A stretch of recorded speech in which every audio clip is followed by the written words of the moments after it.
रूस और यूक्रेन के बीच जंग तेज। रूस ने कई शहरों पर कब्जे का किया दावा। नमस्कार, मैं हूं साक्षी झा और आप देख रहे हैं न्यूज 18 का डिजिटल प्लेटफॉर्म।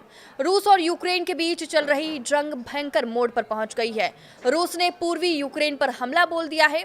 स्थिति ऐसी हो गई है कि यूक्रेन लड़ाई हारने के कगार पर है। यूक्रेन पर रूस की ओर से लगातार ड्रोन और मिसाइलों से हमला हो रहा है। यूक्रेन को अमेरिका से मिलने वाली वित्तीय मदद भी लगभग खत्म हो गई है। ज़ेलेंस्की की सरकार भ्रष्टाचार के मामले में फंसी हुई है।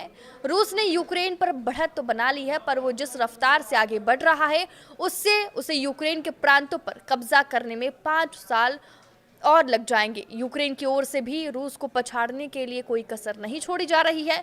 यूक्रेन अपने इलाके को बचाने की कोशिश में तो जुटा ही हुआ है।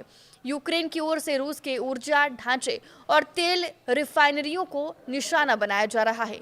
यूक्रेन ने अपने ओडिशा पोर्ट पर रूस की ओर से किए गए तुर्की के जहाज पर बैलिस्टिक मिसाइल के हमले का बदला ले लिया।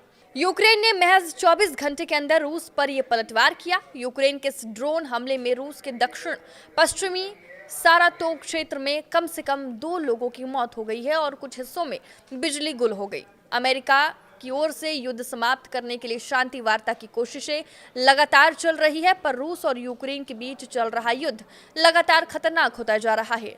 सारातोव क्षेत्र के गवर्नर रोमन बुसार्गिन ने कहा कि ड्रोन हमले से एक रिहायशी इमारत क्षतिग्रस्त हो गई है।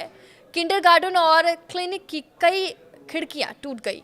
रूस की ओर से भी दावा किया गया कि रूसी क्षेत्र पर यूक्रेन की ओर से 41 ड्रोनों से हमला किया गया। रूस के खेरसोंग में क्षेत्र के कुछ हिस्सों में ऊर्जा ढांचे को नुकसान पहुंचाया। यूक्रेन का कहना है कि रूस की ओर से उनके देश के पावर ग्रिड को निशाना बनाया जा रहा है। इससे बिजली आपूर्ति प्रभावित हो सकती है और यूक्रेन की जनता भारी मुसीबत का सामना कर सकती है। रूस का यह हमला यूक्रेन पर दबाव बनाने के लिए किया जा रहा है। रूस और यूक्रेन ने एक दूसरे पर यह हमला उस समय किया जब शांति समझौता करने की कोशिश लगातार तेज हो गई है। कहा जा रहा है कि अगर दोनों देश शांति के लिए सहमत हो जाते हैं तब भी रूस यूक्रेन के डोनाबास पर दावा छोड़ने को तैयार नहीं होगा। रूस की मंशा डोनाबास में पुलिस और नेशनल गार्ड की तैनाती की है ताकि वो उद्योग से भरे पूरे इस इलाके की निगरानी कर सके। इससे रूस की महत्वाकांक्षा सामने आ गई है। अमेरिका के राष्ट्रपति डोनाल्ड ट्रंप रूस और यूक्रेन के बीच शांति वार्ता की मध्यस्थता कर रहे हैं, पर रूस ने कहा है कि वो युद्ध विराम पर तभी राजी होगा जब यूक्रेनी सेनाएं फ्रंट लाइन से पीछे हट जाएगी। इस बीच जर्मनी ने कहा कि वो भी रूस और यूक्रेन के बीच शांति वार्ता का पक्षधर है। इस बीच बातचीत के लिए यूक्रेनी राष्ट्रपति व्लादिमीर ज़ेलेंस्की जर्मनी दौरे पर आने वाले हैं। इससे शांति प्रयासों को गति मिलने की उम्मीद जताई जा रही है। लंबे समय से अमेरिकी वार्ताकार दोनों देशों के बीच संतुलन बनाने की कोशिश कर रहे हैं। अमेरिकी राष्ट्रपति डोनाल्ड ट्रंप रूस यूक्रेन युद्ध को जल्द समाप्त करने का दबाव डाल रहे हैं, पर संभावित समझौते में सबसे बड़ी बाधा यह है कि रूसी सेनाओं ने फिलहाल यूक्रेन के जिस इलाके पर कब्जा किया है उस पर किसका दावा बरकरार रहेगा।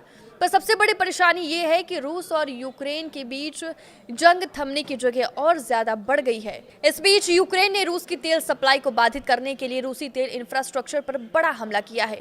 यह हमला यूक्रेन की सीमा से 700 किलोमीटर से ज्यादा दूर किया गया। यूक्रेन अब रूस के तेल टैंकरों और इंफ्रा पर हमला कर तेल सप्लाई रोकने की कोशिश में है। इस बीच यूरोपियन यूनियन ने रूस की जब्त एसेट्स पर प्रतिबंध और कड़े किए हैं, जिससे यूक्रेन को कर्ज मिलना आसान होगा। ऐसे यूक्रेन और हथियारों की खरीद कर सकेगा। यूरोपीय यूनियन ने यूरोप में रखी रूसी केंद्रीय बैंक की संपत्तियों को अनिश्चितकाल के लिए फ्रीज करने का फैसला लिया है। इससे यूक्रेन की बड़ी समस्या दूर हो गई है। आपके इस वीडियो पर क्या राय है, हमें कमेंट करके जरूर बताएं। नमस्कार।